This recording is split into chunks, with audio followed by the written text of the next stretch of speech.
You've said that if you were president, this would be your plan. Burpees between classes for all kids in school, banning all plastic bottles, massive sugar and junk food tax, free yoga for everyone, maybe even mandatory. Mandatory 1 day a month fasting, and a mandatory 18-year-old rite of passage. My question for you is, what does that rite of passage look like? Did you mention I'd also want all hot water heaters disconnected? Add that to the list because I want cold showers for everybody. Um, the mandatory rite of passage, everybody should do 1 year in the military, and for doing so, we're going to pay for a part of your college. Now, somebody might respond and say, Joe, they already have ROTC.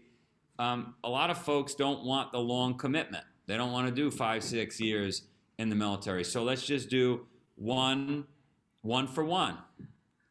Do this year in the military, we'll pay for a year of college. Do 2 years, we'll pay for 2 years. Do 3 years, we'll pay for 3 years. Let's do one for one. You decide. And at a minimum, if you want to live in America, you don't have to. You can move. At a minimum, if you want to live in America, you got to do a year.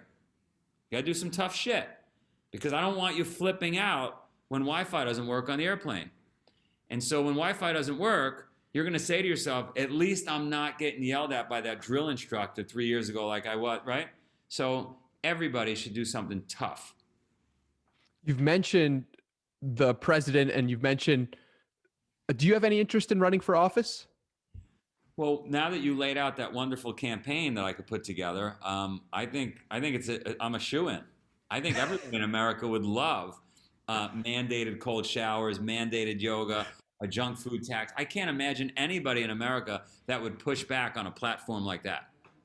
Well, I was looking at the election in the last year and I said to myself, we have these two people. I don't feel proud that either of these people are the person that's going to represent me. Why is it not someone like Jocko Willink? Why is it not someone like Joe DeSena? I think there's enough people in the country who believe that. Yeah, I'd even join Jocko's platform if he needed some help. I agree with you. I'm all for it.